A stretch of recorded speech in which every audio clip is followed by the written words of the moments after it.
Buenas. Bueno, aquí estamos, un viernes más en Café Conciencia. Aquí estamos, de nuevo, estamos vientos. Hola, profe, ¿qué tal? Profe Iván, muy bien, yo estoy muy bien. ¿Y tú qué tal? ¿Sobreviviste a la lluvia de ayer? Una alegría verte de nuevo por aquí. Bueno, pues aquí estamos de nuevo. Ya sabéis que ahora es un viernes sí y un viernes no, que tengo jaleo con las clases y, y nos veremos dentro de 2 semanas otra vez. Hoy quería comentaros algunas cosillas. Un primer bloque. Por el Levante ni gota, vaya. Pues mira, que no me había dado yo cuenta de que el Levante no había caído. Ya os vendrá la vuestra. Que allí suele haber gotas frías, esas cosas, pues ya os vendrá la vuestra. Ayer aquí fue terrible. Para los que no estáis en Madrid, como Iván, pues que sepáis que ayer en Madrid tuvimos un diluvio interesante, ¿no? Las últimas noticias que había sobre el tema es que habían caído 107,6 litros por metro cuadrado en todo el día. Ayer en Madrid. Para que nos hagamos una idea de lo que eso supone, os diré que la media desde 1981 hasta 2010, la media anual de precipitación en Madrid es de 420 litros por metro cuadrado. Es decir, en un día ayer nos cayó la cuarta parte de lo que tiene que caer en un año en Madrid, de lo que viene cayendo, que es la media de lo que cae en un año. Ya te digo que desde 1981 hasta 2010, en esos 30 años, la media eran 420,9 litros por metro cuadrado. Y ayer cayeron aquí 107,6 litros por metro cuadrado. Tampoco es quiero decir, cayó muy continuado, no fue muy demasiado brusco. O sea, había veces que sí, porque además venía acompañado de algunos tramos con rachas de viento fuerte, y estas cosas era bastante, bueno, pues peligroso a la hora de conducir. Hubo zonas, claro, inundadas, estaciones de metro con las escaleras que eran cascadas. Bueno, pues está el Twitter por ahí lleno, y el Facebook y estas cosas llenas de imágenes curiosas. Sabéis que además en Madrid, en cuanto caen 4 gotas, porque como caen 400 litros por metro cuadrado al año, pues en cuanto caen 4 gotas, pues no estamos preparados para ello.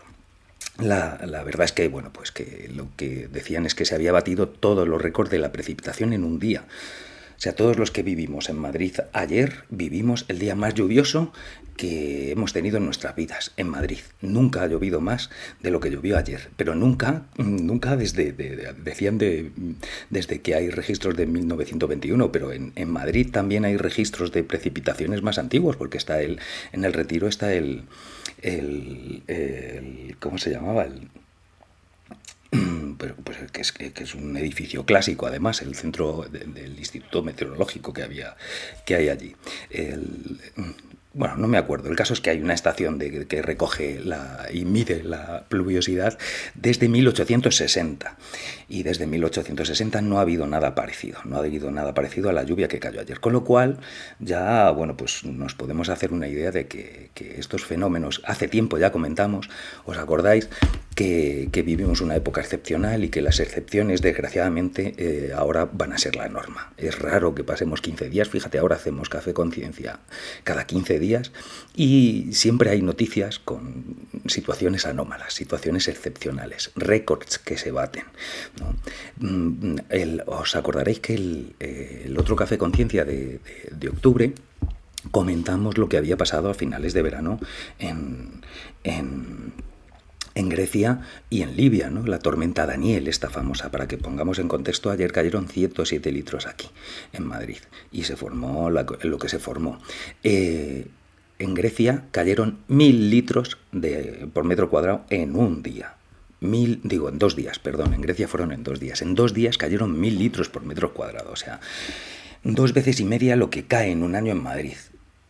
En 2 días. Claro, eso ayuda a explicar cómo el desastre que sufrió Grecia, que ya comentamos el otro día, es que la escorrentía, el agua que corriendo, se había llevado el 25%, la cuarta parte del suelo cultivable en todo el país, con lo cual imaginaos qué catástrofe, ¿no? Viendo lo que pasó ayer cayendo 107 litros, es fácil pensar que cayendo 10 veces más en 2 días, pues los resultados son los que son. Vamos, es que poco se llevó la escorrentía en Grecia con todo lo que cayó.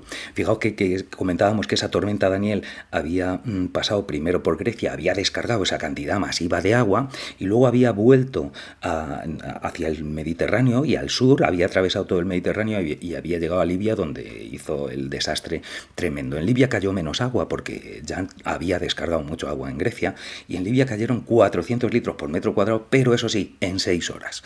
Esa lluvia tan torrencial y tan brusca en 6 horas, pues encima en un país que no está en las condiciones como más idóneas para poder sobrevivir a este tipo de catástrofes y solucionar este tipo de problemas, pues lo que hizo fue reventar 2 grandes presas y generar lo que generó, que se veían lagos en las imágenes por satélite, ¿no? En el desierto del Sáhara, que se habían provocado y bueno, pues todo el desastre que esto había generado. La cuestión, fijaos, es que cada vez va a ser más normal que tengamos este tipo de fenómenos, con lo cual no está de más que empecemos a prepararnos, que nos pongamos las pilas y empecemos a hacer trabajos para prevenir, para mitigar los efectos de este cambio climático, que no podemos ya darle marcha atrás. O sea, esta realidad la tenemos, y el cambio, como siempre hemos dicho, es un caos climático. No es que se cambie de un clima a otro clima, es que no sabemos qué es lo que va a pasar, pero lo que sí sabemos, y es lo que está ocurriendo, y es lo que nos decían los científicos desde hace tiempo, es que cada vez los fenómenos son más extremos y de mayor duración. O sea, las olas de calor son más frecuentes, de temperaturas más altas y más extremas, el frío será puntual, menos tiempo, menos días de frío, pero cuando viene el frío vendrá a lo bestia. Los fenómenos de los medicanes, que espero que no tengáis allí en Levante, profe Iván, pero dentro de unos años pues no será extraño que esto que llegó a Grecia y que llegó a Libia, ya transformado en un medicán, pues no pueda llegar a nuestras costas, y vosotros estáis mucho más expuestos que nosotros, ¿no? Sería, por lo tanto, el momento ya vamos tarde incluso, para empezar a replantearnos qué es lo que podemos hacer si viene algo así aquí, que no es extraño que en cualquiera de estos años que no, próximos pueda venir algo similar, ¿no?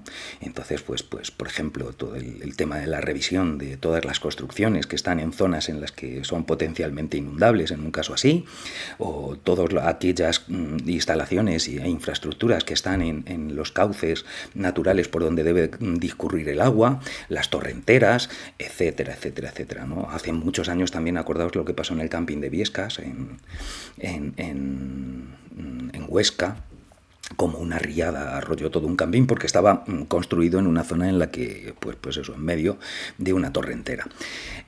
Bueno, pues no estaría de más, no estamos libres de que esto nos pase, y sería urgente que nos pusiéramos manos a la obra y que empezásemos a remodelar todas y a cambiar de ubicación todas aquellas construcciones que no deben estar, a limpiar los cauces de los ríos, a limpiar los cauces artificiales en las ciudades, los alcantarillados, todos los sistemas de evacuación, los embalses de tormentas, todas las infraestructuras que están pensadas para que el agua corra, pues sería interesante tenerlas en condiciones. Respecto a esto, os mencionaré que Antonio Turiel y Fernando Valladares insisten mucho en estas cosas.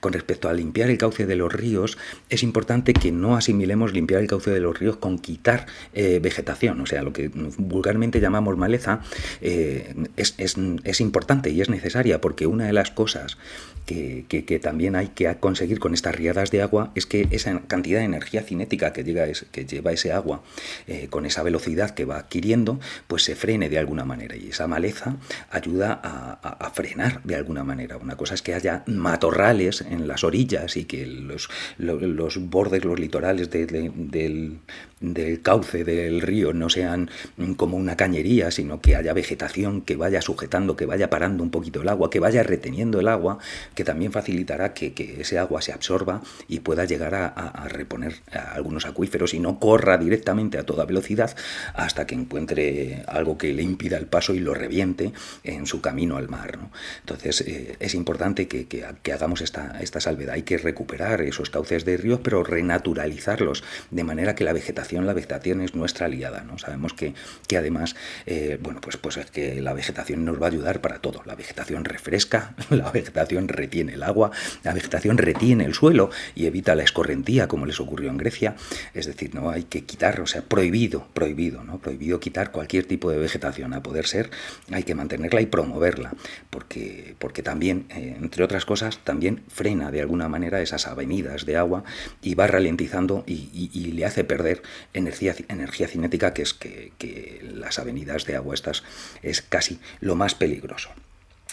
Como os decía, estos fenómenos pues cada vez van a ser más habituales. Os quería comentar también que aparte de la lluvia de ayer, hay datos ya tan evidentes. Todos los Café Conciencia comentamos algunas noticias y algunos datos que salen que confirman cada vez más el cambio climático de origen antropogénico, ¿no?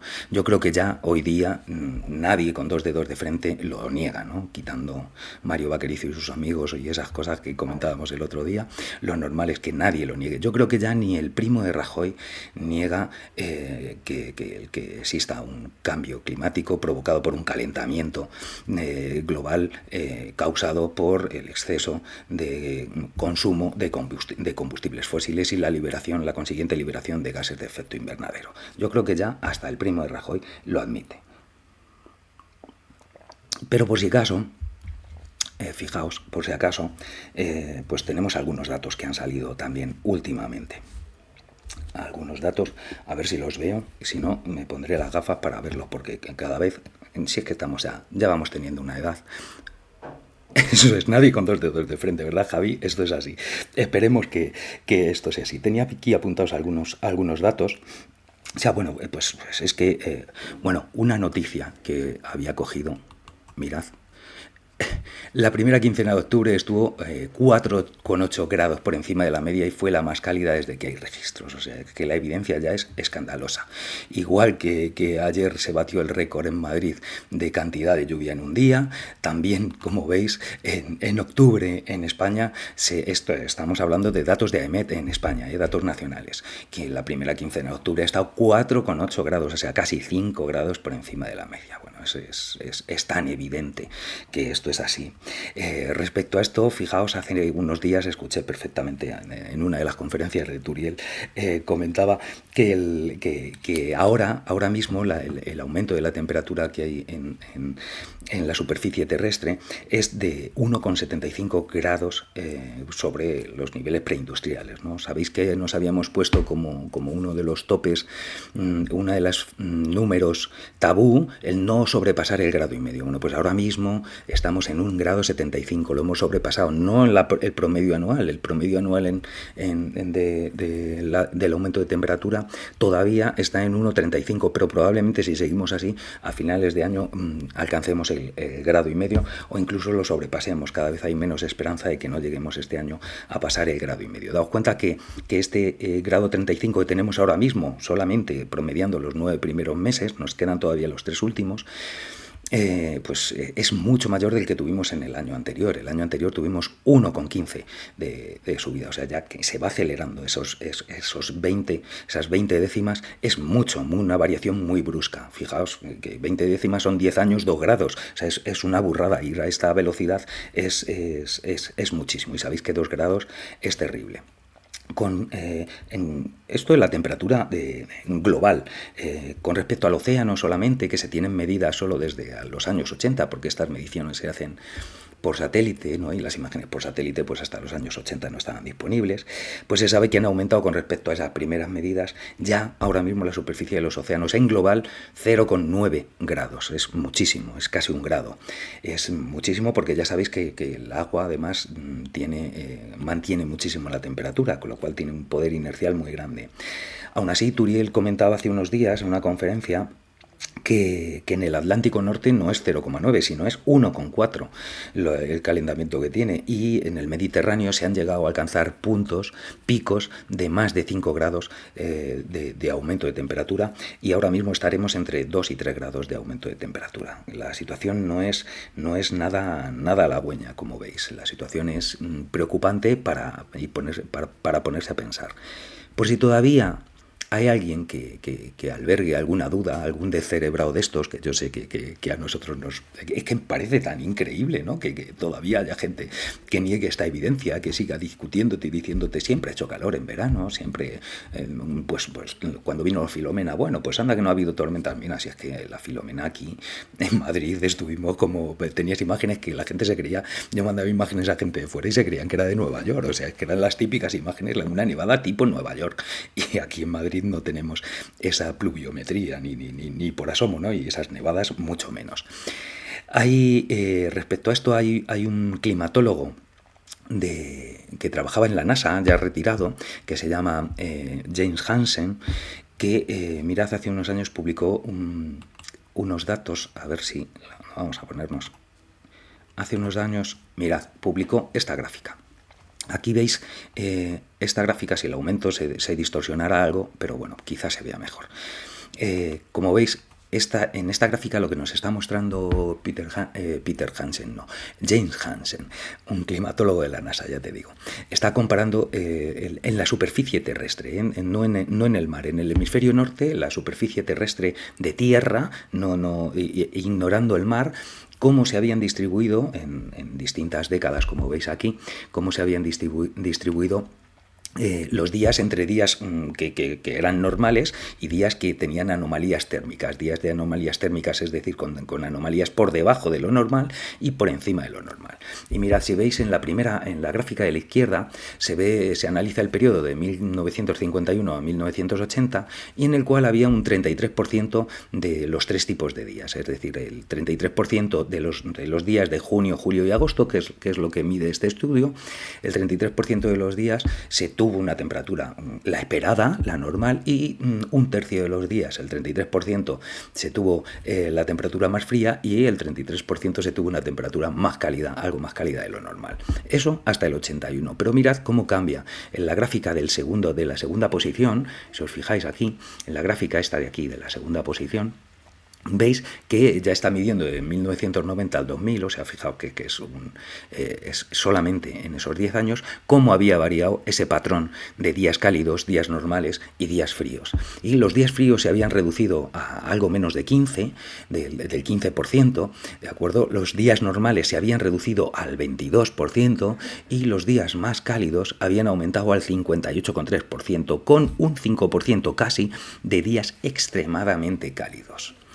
Esa progresión, esa deriva que hay hacia días más cálidos, que está reflejando el calentamiento, evidentemente, global, se incrementa aún más en la última década de la que tenemos medida, que es del 2010 a 2020, en la que los días normales, lo que eran normales hasta los años 80, se habían reducido al 0,4%. O sea, no llegaba ni a medio, ni a medio punto, ¿no?, de porcentual. Los días con anomalías térmicas más frías rondaban el 3%, el 2,9%, y los días más cálidos habían subido al 65,5%, y los días extremadamente cálidos al 22,1%. Eso es lo verdaderamente preocupante. Y estos son datos de una persona de reconocidísimo prestigio como es James Hansen, climatólogo, que ya nos advirtió hace años de lo que estaba por venir. O sea que todo esto ya comentamos hace tiempo que ya estaba... O sea, que desde que el Club de Roma planteó el tema de los límites del crecimiento, etcétera, etcétera, ya se estaban planteando estas cuestiones, los agotamientos de los recursos materiales, los agotamientos de las fuentes energéticas, el calentamiento global que se estaba provocando. Es decir, todas estas crisis están anunciadas desde la década de los 70. Pero el problema es que cada vez vemos que la realidad es más brusca y se nos está echando encima, se está acelerando en esas progresiones, esas dinámicas que siguen una progresión exponencial, pues vemos el riesgo que tienen y cómo ahora mismo el acelere es terrible. Ya os digo que están todas las personas que trabajan estudiando el clima, están prácticamente convencidos de que en este año rondaremos el 1,5 grados famoso que no deberíamos haber alcanzado jamás. Peter Hansen, entre otros, ha dicho no hace mucho que siguiendo el ritmo actual que llevamos, desgraciadamente en 2030 llegaremos a los 2 grados de aumento. Eso es terrible, no deberíamos permitirlo. Estamos hablando de 2030, o sea que es que nos quedan 6 años y un poquito que nos queda de este. Y 2 grados más de temperatura global, así como en el anterior Café Concierto, digo también yo. Qué ganas tengo yo también de juerga, de conciertos. En el anterior Café Conciencia comentábamos aquellas noticias que decían, que hablaban de cómo iba a evolucionar el turismo si subía 4 grados en la temperatura media, ¿no? Es una locura, no. 2 grados de aumento de temperatura media supone que aquí en España en verano sería habitual, no sería nada extraño. Ya habéis visto la progresión de días extremadamente cálidos, que se alcanzasen temperaturas de 50 grados centígrados, 50 o más. Son temperaturas que ya rayan con la compatibilidad de la vida humana sobre todo, ¿no? O sea, a 50 grados... Es realmente, pues por supuesto, habrá que cambiar todos los patrones laborales, etcétera, etcétera, porque durante los momentos en los que pueda haber riesgo de que se alcance esa temperatura, pues realizar cualquier actividad, salvo esconderte y refrescarte, no se puede hacer nada, ¿no? O sea, es impensable. Fijaos lo que están diciendo, ¿no? James Hansen dice que no, que probablemente alcancemos los 2 grados en 2030. Eso es una burrada. Turiel decía que eso supone que tuviésemos 50 grados de temperatura en España de manera habitual en verano. Eso es un cambio bestial, es una burrada. No podemos permitírnoslo ni por asomo, ¿no? Os quería comentar también algunas otras cosas, ¿no? Bueno, evidentemente este calentamiento lo que provoca también es que haya más energía en la atmósfera. La atmósfera más caliente contiene más energía, con lo cual los fenómenos atmosféricos también liberarán más energía cuando se produzcan, y de ahí que tengamos fenómenos mucho más extremos, más habitualmente, y con resultados bastante catastróficos. Eso es impensable que podamos vivir en un mundo que estamos generando y que en muy poquitos años lo vamos a hacer difícilmente habitable, ¿no? Sobre todo grandes zonas del planeta tendrán que van a pasar. Fijaos que eso está ocurriendo aquí. Hay otras zonas en el planeta incluso en el que esos cambios de temperatura global serán en cambios locales mucho más extremos de los que nosotros estamos viviendo y ya estamos viendo dónde vamos, ¿no? Este calentamiento, como digo, provocará este exceso de energía en la atmósfera y el riesgo de fenómenos extremos se incrementa, y la frecuencia de estos fenómenos extremos será cada vez más grande.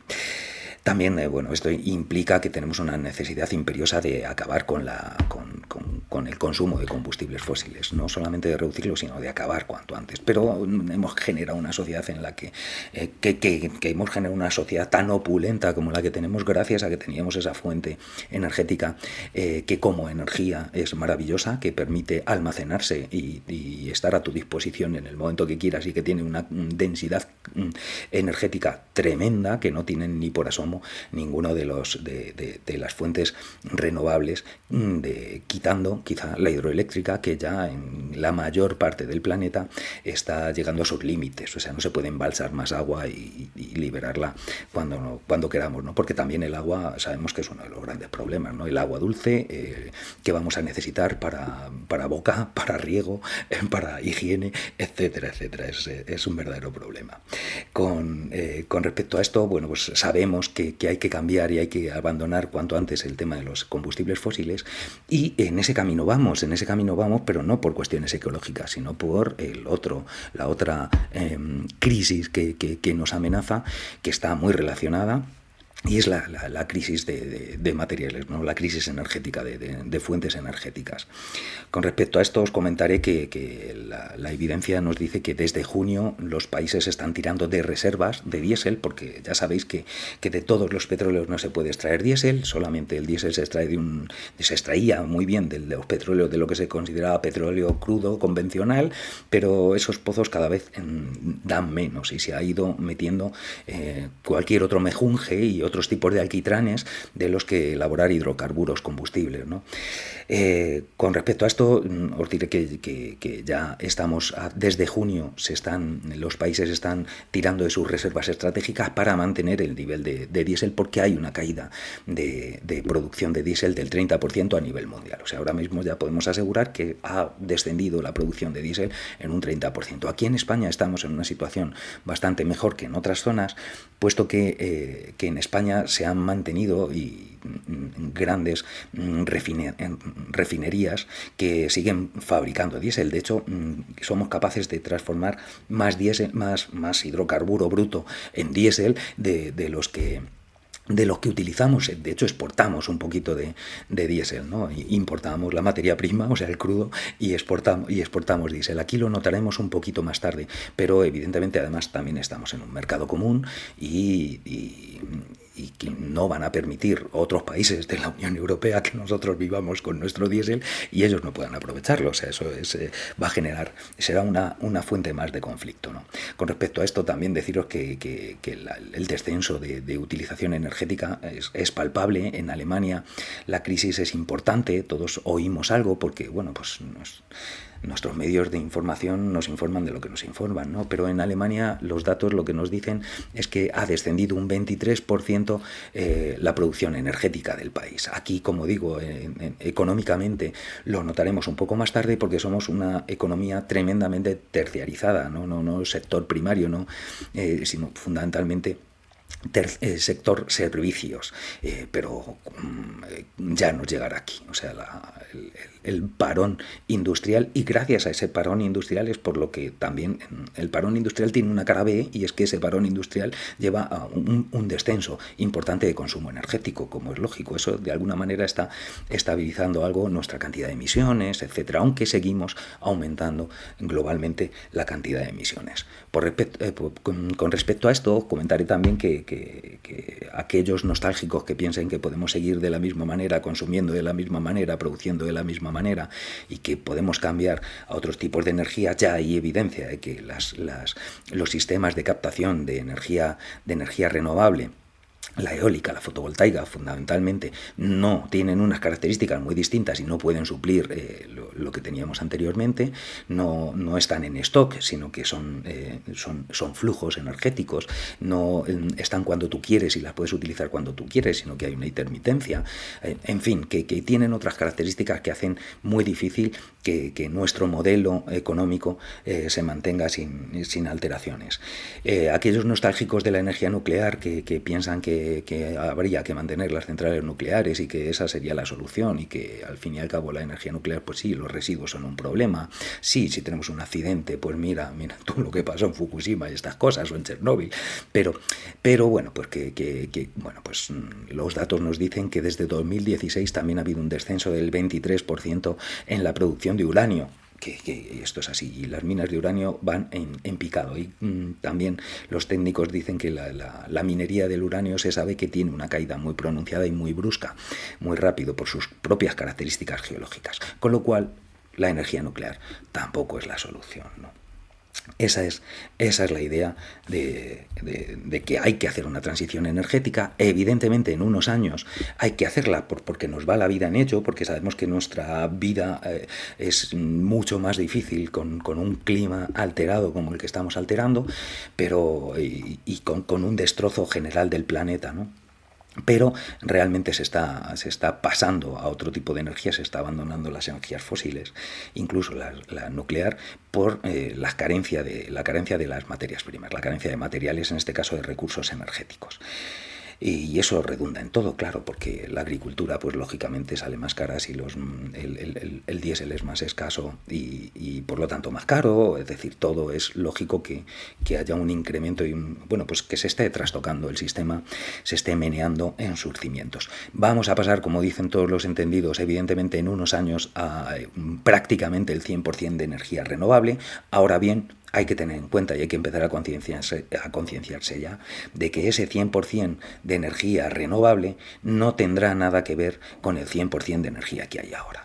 Exactamente igual que tendremos algunos coches eléctricos, tampoco nadie con dos dedos de frente te puede asegurar que vayamos a tener 1.200 millones de coches eléctricos como ahora mismo tenemos 1.200 millones de coches de combustión interna, ¿no? Con vehículos que utilizan combustibles fósiles. No vamos a poder porque no hay materiales suficientes, no hay litio suficiente para la batería, no hay, es que no hay ni cobre para electrificar todo, etcétera, etcétera. No va en la línea. El caso es que bueno, pues tenemos una encrucijada importante y hay que empezar a ponerse las pilas para, como digo, mitigar los efectos de las catástrofes que sabemos que vamos a tener, prevenir en la medida de lo posible lo que sea, e ir cambiando nuestros modelos de desarrollo, puesto que el pensar en un crecimiento económico como motor del desarrollo, sabemos que nos lleva al desastre. Hay que ir a un mundo de economías mucho más locales, mucho más estacionarias, no que piensen en el crecimiento, sino en el mantenimiento.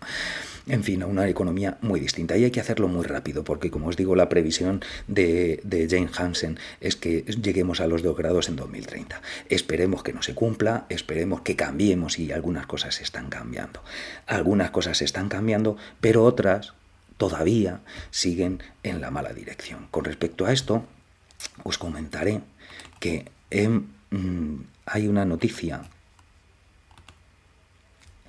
Mirad, os quería poner esta noticia, ¿no? Los vuelos nacionales crecen. Esta es una noticia de esta semana que, como veis, se ha publicado en Público, se habrá publicado en otros muchos medios, ¿no? Los vuelos nacionales crecen un 27% en 6 años en España. Vuelos nacionales, estamos hablando de esto. Estamos hablando de que hay que hacer otro mundo muchísimo menos dependiente de los combustibles fósiles. Hay que reducir muchísimo esto, y quizá uno de los sectores más contaminantes y más difícilmente electrificable, por supuesto, es el de la aviación, ¿no? La aviación comercial. Y cuando muchos países están planteándose la prohibición de vuelos de menos que cubran trayectos que se pueden cubrir por otros medios de transporte en menos de 4 horas, pues aquí en España resulta que la última noticia, la noticia de esta semana, es que los vuelos nacionales crecen un 27% en los 6 últimos años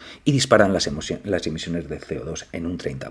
O sea, ese 27% de aumento de vuelos ha supuesto un aumento del 30% en las emisiones de carbono. Como veis, esto no va en la buena dirección.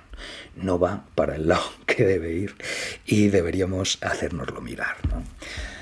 Sin embargo, hoy también quería comentaros algunas otras cosas. Quería comentaros algunas noticias que sí van en la buena dirección. Con respecto a esto tenemos 2 noticias. Os quería comentar una primera.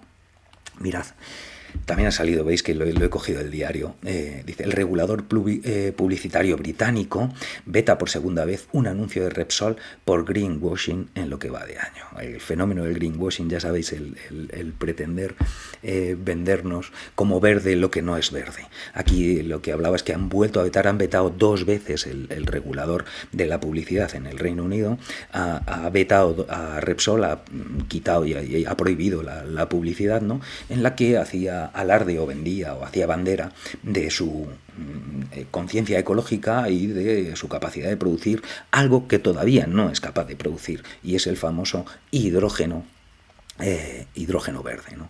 No tenemos todavía capacidad en Repsol, no tienen todavía capacidad para generar hidrógeno verde. El hidrógeno verde es aquel hidrógeno que generalmente el hidrógeno se fabrica en este tipo, lo que plantean es por hidrólisis del agua, y que esa hidrólisis se produzca con electricidad producida por medios alternativos a los combustibles fósiles, fundamentalmente por energía hidráulica o bien eólica o bien solar, y todavía no se está produciendo. Entonces lo que le estaba diciendo el regulador publicitario a Repsol es: no cuentes milongas, no digas que sois la leche, porque todavía, o sea, que no vendas la moto, no vendas la piel del oso antes de cazarlo. Yo creo que esto va en buena línea, ¿no? Hay que empezar a parar a todas las grandes compañías, hay que empezar a quitar, a levantar y a decir: mira, no me vendas la moto. A todas las energéticas, no nos vendáis la moto con que ahorra energía. O sea, cuando a mí Endesa, yo veo los anuncios de cualquier eléctrica que me dice que ahorra energía, y te das cuenta de lo que los directivos de esas empresas, los cargos de sus consejos de administración cobran, las millonadas que cobran, y dices, bueno, y sí, bueno, pues sí, lo consiguen, pues si aquí reduces la cantidad de energía, pues explotándola a lo bestia en otros países. Pero si no, si solamente es el mercado nacional y tienes que vivir y tienes que mantener esos sueldazos de esos directivos, pues mira, a mí que no me engañen. Si yo consumo menos energía, al final la electricidad me va a salir más cara, porque tú vas a seguir cobrando lo mismo. Es que estoy seguro que los del Consejo de Administración, incluso que año a año se van subiendo los sueldos y los pluses por beneficios, etcétera, etcétera. Cobran auténticas millonadas. Mientras la energía siga siendo un negocio y no un recurso necesario, y por lo tanto no especulativo, seguiremos teniendo el problema. Pero como cada vez los recursos energéticos van a ser más deficitarios, más, fijaos, hace poco también, esta semana también habían comentado, no os he puesto la noticia, pero sí que la he leído, que en la Unión Europea está preparando un rescate a los fabricantes de aerogeneradores. Fijaos cómo será la realidad, que si estamos en el momento de máxima expansión de ese tipo de tecnología, ¿no? y es tan rentable y tan maravillosa, ¿cómo puede ser que que Gamesa, Siemens Gamesa esté quebrando, esté Vestas quebrada, estén todas las productoras, las grandes productoras de aerogeneradores con problemas? Pues porque evidentemente no es el negociazo que había. Y es que no hay que considerarlo un negocio. O sea, es que ese tipo, las energías renovables serán fuentes energéticas, o sea, y serán necesarias para nuestra sociedad, pero si seguimos manteniendo el mismo sistema de especulación y beneficio, pues también vamos al desastre. Y lo que va a ocurrir es que va a haber mucha gente que va cuando explote la burbuja de las renovables en cuanto a negocio rentable, pues habrá llanto y crujir de dientes, que decían en la Biblia, ¿no? Eso es así.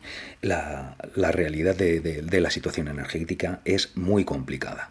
Y recordemos además que el tema del hidrógeno verde, pues es que ya hay que recordar que el último panel intergubernamental del cambio climático, mira que me cuesta decir intergubernamental, el último panel del IPCC, que sabéis que es el mayor consenso científico que ha habido jamás, ya lo decía, y lo decía bien claro, ¿no?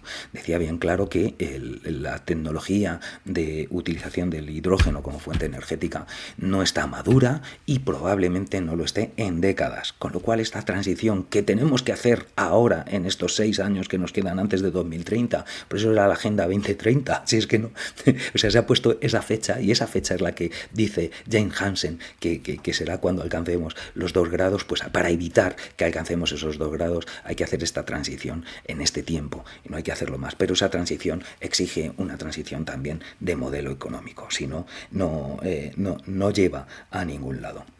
Lo tenemos bastante complicado.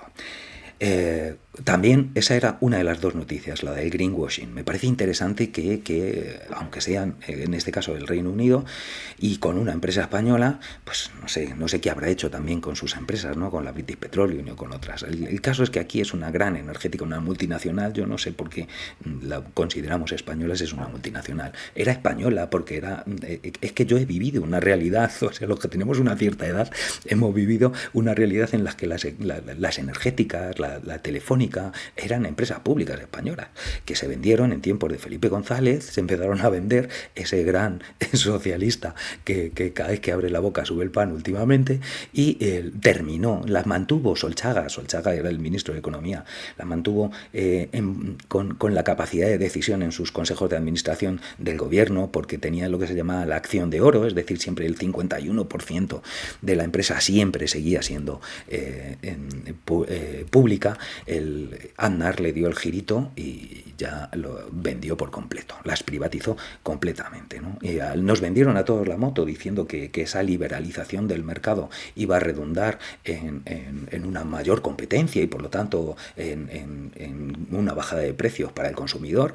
Ya vimos que eso no tiene nada que ver, que son mercados que es que no funcionan como un libre mercado, son oligopolios y son además materias que necesitamos o suministros que necesitamos para desarrollar nuestro modelo social que hemos creado, o sea que son necesarios, son materia prima de nuestra sociedad, no lo vamos a tener que utilizar de todas maneras, ¿no? Las comunicaciones, la energía, todo esto son empresas, sectores estratégicos que además en tiempos de conflicto, ¿qué país va a permitir que eso siga en manos y que en privadas y que se pueda especular con ello? Y que, por ejemplo, Telefónica, pues que si España entrase en guerra, ¿qué ocurre? ¿Que va a ser una empresa privada la que pueda manejar tus comunicaciones? Evidentemente no. Evidentemente en esos momentos se cogerá y se realizarán excepciones y será el Estado el que coja el poder. La verdad es que no estamos en una situación de guerra nosotros como tal ahora mismo, pero deberíamos plantearnos que la situación que tenemos ahora mismo de crisis energética y de crisis climática y ambiental deberíamos enfrentarla como si fuese una guerra, porque además en muy poco tiempo necesitamos hacer un cambio muy brusco, en muy poco tiempo.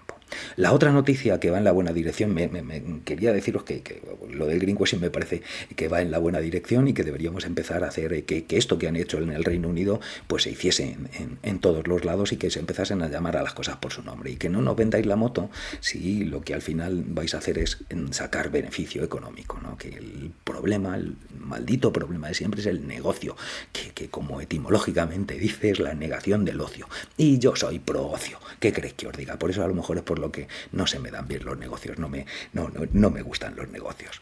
La otra noticia interesante que quería comentaros era esta. Mirad, esto también va en la buena dirección, ¿no? Un billete de transporte único para todo el país. Así reducen viajes en coche a Alemania y Austria.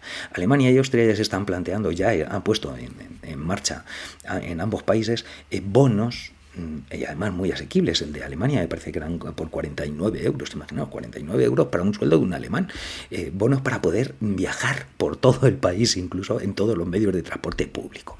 La promoción del transporte público es fundamental, y además en Austria, el de Austria era bastante más caro, estábamos hablando de que eran como unos 1.000 euros, 1.000 y algo al año ese bono que tenía, con lo cual pues es como el doble, un poquito más de lo que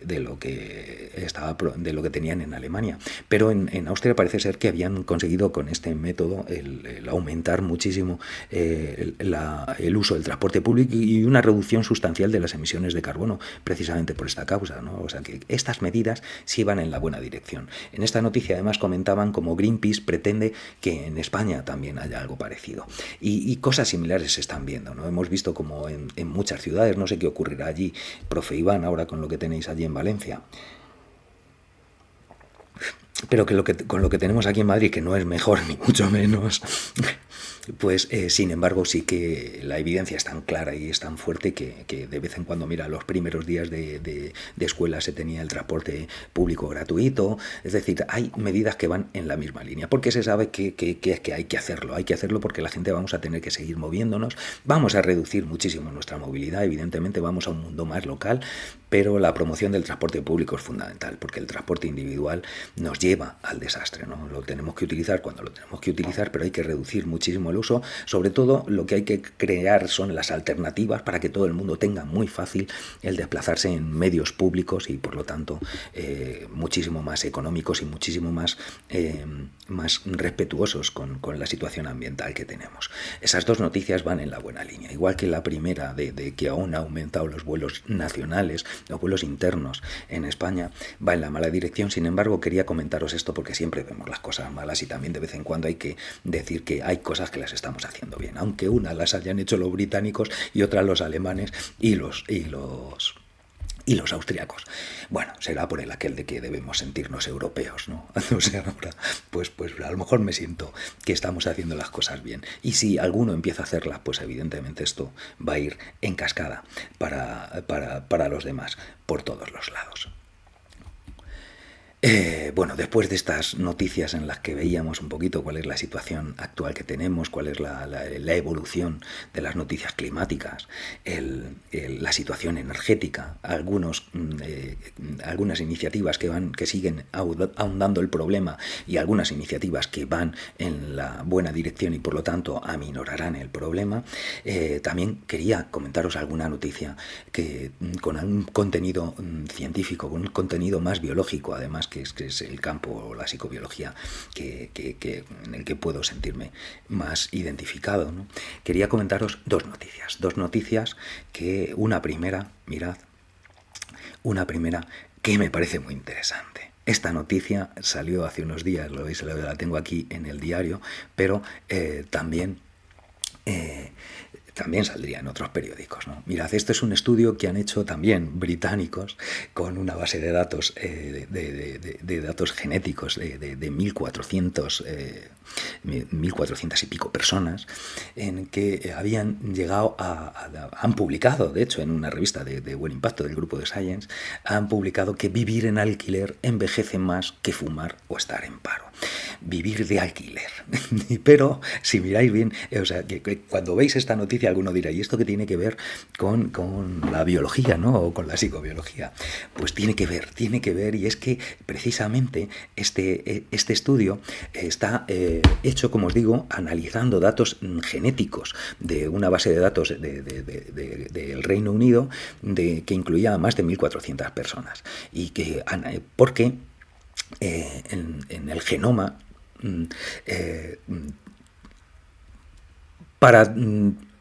en una frase que quiero ver, a ver cómo os lo explico, cómo podemos entenderlo fácilmente.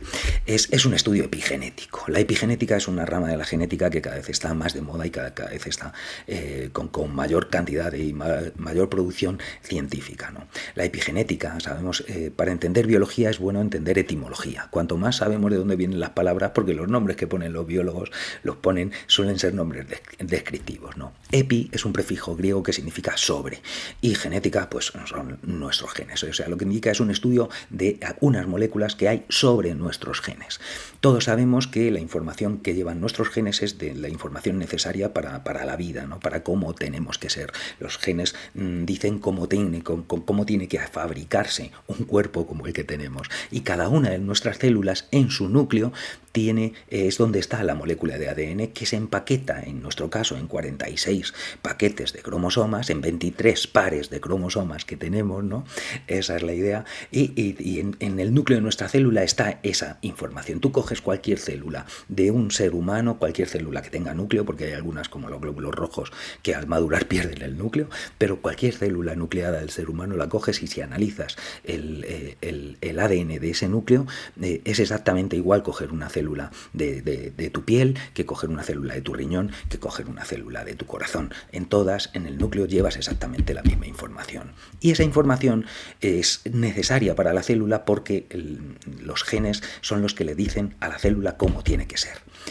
Entonces os planteo una cuestión, es decir, si todos en nuestras células tenemos la misma información genética, nuestro genoma, o sea, ese es el análisis por el que cogen en el CSI y cogen epiteliales, que son células de tu piel, cogen epiteliales y son capaces de decir quién ha sido el asesino, es porque esos genes son idénticos, o sea, los genes que llevan los núcleos de todas mis células son los mismos. Y sin embargo, Una célula de mi piel no es una célula de mi riñón, no es una célula de mi hígado, no es una neurona. Cada una es distinta. ¿Y cómo puede ser distinta si los genes le dicen a la célula cómo debe ser la célula? Son los que llevan la información de cómo debe ser la célula. Y sin embargo, es la misma información. ¿Y cómo, sin embargo, una célula de riñón es distinta de una neurona y es distinta de una célula cardíaca? Pues la razón es porque aunque tenemos los mismos genes en todas las células, cada célula expresa solamente los genes que debe expresar esa célula.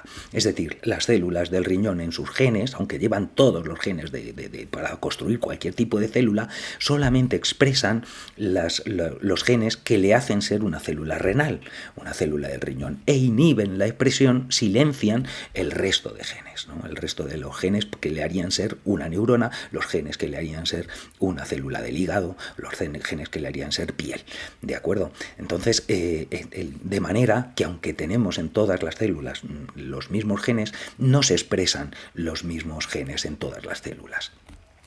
Además de la diferenciación celular, es decir, daos cuenta que todas las células de nuestro cuerpo han salido por división del cigoto, de cuando se une un espermatozoide y un óvulo, se hacen 2 células, de ahí 4, de esas 4, 8, así, hasta que hacemos todo un individuo, ¿no? Con sus células. En esa diferenciación celular, que cada vez se van diferenciando más los tejidos, pues se van reprimiendo partes del genoma que no se expresan, ¿vale?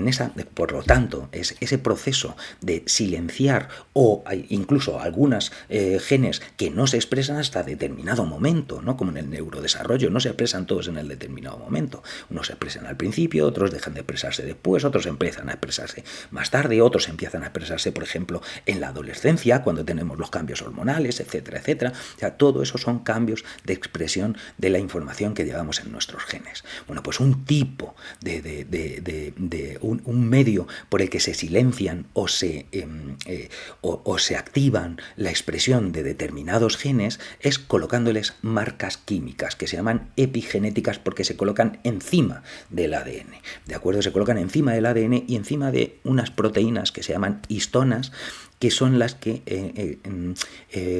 sobre las que se enrolla el ADN, ¿no? El ADN, daos cuenta que el ADN que hay en los 23 pares de cromosomas que hay en cualquier célula de mi cuerpo, si lo estirásemos, medirían 2 metros y sin embargo está muy compactado. Pues en ese enrolle ahí hay unas histonas que las hacen que la histona es como la bobina y el ADN como el hilo, ¿no? Tú te imaginas cómo tendrías la caja de los hilos, esa que tenían nuestras abuelas y que algunos todavía tenemos, si no tuviésemos bobinas y el hilo estuviese suelto, sería imposible, ¿no? Pues exactamente igual con el ADN están las histonas. El caso es que el paso del tiempo, la diferenciación celular, el paso de la vida, la interacción con el medio ambiente va añadiendo o quitando marcas epigenéticas, va quitando grupos acetilo y grupos metilo, que es lo que suelen poner, va quitando o va poniendo metilaciones o acetilaciones en determinadas zonas del ADN, silenciando o haciendo que se expresen más fácilmente esos genes. En ese proceso, fijaos en este estudio de Gran Bretaña, lo que han estudiado son una cantidad de genes, me parece, cuando leí el estudio me parece que eran 161 puntos en nuestro genoma, en el que esas metilaciones, esas marcas genéticas están relacionadas con el envejecimiento.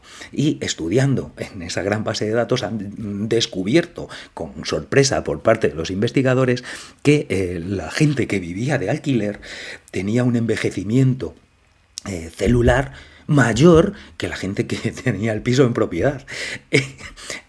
Y mayor incluso o sea, que esa incertidumbre, porque además no todo el mundo que vivía en alquiler, porque los que tenían alquiler social no tenían ese problema, es decir, los que tenían un alquiler a precio de mercado, con la inseguridad que eso te genera en los momentos en los que tenemos. Pues parece que ha quedado demostrado, y lo han publicado así bastante bien, que esas marcas epigenéticas que concuerdan con el envejecimiento celular son mayores en la población que vive de alquiler, como os digo, no alquiler social, sino un alquiler de mercado, que con respecto a quien tiene el piso en propiedad, con la seguridad que eso le supone, y que ese envejecimiento que provoca el estar en el alquiler es más del que provoca fumar o incluso estar en paro. O sea, fijaos lo que están diciendo, ¿no? Con lo cual hablan de que, están relacionando biología y sociología y diciendo que para la salud del individuo es bueno promover alquileres sociales y otro tipo de utilización de las viviendas que no sea este libre mercado absolutamente brutal que hay, sobre todo en los centros de las ciudades, de mercado de alquiler, que genera una situación y un estrés que ha quedado patente y queda demostrado que a través de esas marcas epigenéticas concuerda con un envejecimiento celular prematuro. Esta es una noticia curiosa que quería comentaros. Y quería comentaros una última... espero que os parezca curioso. O sea, a mí me parece súper interesante que haya una evidencia biológica de que vivir de alquiler de un alquiler a precio de mercado es contraproducente para el ser humano. Fijaos lo que nos están diciendo, ¿no? Si variamos, fijaos si es importante que nuestros gobiernos, ya sean los locales, a los que les corresponda, nuestros líderes políticos conozcan esta realidad y para promocionar la salud humana promocionen alquileres asequibles y un acceso a la vivienda en condiciones. La otra noticia que quería poneros era esta. Esta es una noticia muy curiosa. Mirad. Esta es. Dicen, descifran el código genético. Mira, esto es del Diario de Ibiza. Esto ya es para más cafeteros. Del Diario de Ibiza dice, descifran el código genético del raor. El raor es este pececillo que vemos aquí. Este pececillo, que es un pez con interés comercial. Dice, más cromosomas que los humanos y sin cromosomas sexuales. Lo que quería comentaros de esto es simplemente... Bueno, que me he ido de aquí. No quería irme de aquí. Quería irme de aquí. Lo que quería comentaros de esto es simplemente esa curiosidad. Es que al analizar y al estudiar el genoma de este pez, que es un pez que hay en nuestras aguas y con el que ya os digo que hay un cierto interés comercial con él, pues que aparte de que conocimiento del genoma pues facilitará el que conozcamos mejor cómo son esos peces, el que sepamos promocionarlos, el que veamos y a la hora de pescarlos o de hacer piscifactorías con este tipo de peces, pues nos sea más fácil por ese conocimiento profundo que tenemos de ellos. Pero aparte de eso, lo que quería comentaros era una curiosidad, y es que no tienen cromosomas sexuales. Ya que hemos hablado de epigenética y que relacionado con esto, con la genética, todos sabemos que de los 23 pares de cromosomas que están ordenados, como os digo, los cromosomas, la molécula de ADN que está en nuestras células está de manera más o menos desenrollada, algunas zonas, otras compactadas para que no se expresen, etcétera, etcétera. Pero cuando la célula se va a dividir, el ADN se empaqueta en 23 pares de paquetes. 23 pares de paquetes que son los 23 pares de cromosomas que tenemos. Esos paquetes, de esos 23 pares de paquetes, una unidad de cada uno de esos 23 cromosomas te vino en el óvulo y una unidad de cada uno de esos 23 cromosomas te vino en el espermatozoide. ¿De acuerdo? Bueno, pues en el par 23, que están ordenados del más largo al más pequeño, al más corto, el 23, por lo tanto, es el par más pequeño, es el que determina en nuestro caso, en el caso de nuestra especie, el sexo biológico que tenemos, ¿no? Nosotros tenemos los XY y las mujeres, las hembras de nuestra especie, tienen XX. ¿De acuerdo? Eso es la hembra biológica de nuestra especie es XX, por lo tanto es homogamético, es decir, le ha venido lo mismo en los dos gametos, la información X y la información X, el cromosoma X en cada uno, y el heterogamético es el que determina el sexo macho, el macho en nuestra especie, que es X e Y. Esa es nuestra realidad, pero la realidad no es igual en todo el reino animal, no es igual, ni mucho menos. De hecho, las aves, por ejemplo, ocurre exactamente al contrario. Allí en vez de X e Y se llaman Z y W, por ponerle otro nombre, pero el sexo que es homogamético es el macho. O sea, el macho allí tiene ZZ y sin embargo la hembra tiene ZW. Es lo que sería el equivalente a nuestro XY. En las aves ocurre distinto, ¿no? Y mirad que en el raor, este tipo de pez, lo que se ha visto es que no tiene cromosomas sexuales. Es decir, no se determina el sexo por tener un par homogamético o heterogamético, como nos ocurre a aves y a mamíferos, sino que en el raor es un caso de lo que se llama hermafroditismo secuencial. O sea, son hermafroditas secuenciales. Es decir, nacen todos los raores. Cuando nacen son hembras y cuando se van haciendo viejos, cuando van envejeciendo con el paso del tiempo, cambian a machos. De manera que es el mundo del raor es un mundo muy Risto Mejide, ¿no? O sea, ellas son muy jóvenes y ellos son mayores. Esa es la realidad que hemos visto del raor. Quería comentároslo simplemente por dar un toque más de la maravilla que tiene la la diversidad biológica, ¿no? Y que es un tesoro y que hay que defender y que nos lo estamos cargando. En este caso, fijaos, os quería comentar esto para tener también una visión y darnos un toque de que la realidad es muy diversa y que esta diversidad es una maravilla, es una fuente de riqueza estupenda, ¿no? Y bueno, me alegro de que te haga gracia, Javi, porque es así, ¿no? Qué curiosidad, el raor, que existen especies que son hermafroditas secuenciales. A mí me alucina, yo no era consciente de que había esa posibilidad, ¿no? Que naces, o sea, sé que, por ejemplo, hay reptiles que el sexo se determina por la temperatura, es decir, cuando ponen los huevos depende de que esté a una determinada temperatura salen machos y si está a otra determinada temperatura salen hembras, pero eso de que primero sean todos hembras y luego sean todos y luego sean machos, de hecho, bueno, salvando muchas distancias, sabéis que nosotros todos nacemos también, es decir, en nuestro proceso embriológico, al principio solo nos estamos diferenciando todos como hembras, o sea, somos todos hembras, hasta que en determinado momento, si se expresan determinados genes que son los que van en el cromosoma Y, el que va en el cromosoma Y, ¿de acuerdo? Cambia y entonces nos hacemos machos, o sea, que somos como una variaciones de ellas, aunque hayamos hecho un mundo muy machista, ¿no? Vivamos una sociedad con un sesgo en el que evidentemente la posición dominante la hemos tenido y la tenemos todavía en los machos de nuestra especie, ¿no? Pues resulta que todos, si no nos alteran el programa inicial, todos llegamos a ser hembras. Esa es la idea. Muy curioso el Raor, ¿no? Pues esto era lo que quería comentaros. Espero que os haya parecido interesante y yo creo que con esto, fijaos, ya os hemos dado la turra un poquito con la situación climática, hemos visto cómo va el tema energético también y algunas noticias que van en la buena, en la mala dirección y algunas curiosidades del mundo biológico, que es un mundo que hay que tender a preservar.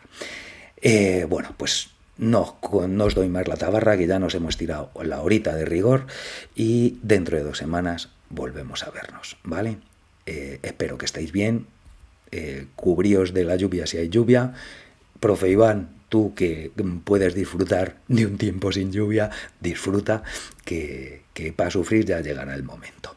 Venga, chicos, hasta dentro de 2 semanas. Muchas gracias por veros por aquí. Hasta entonces.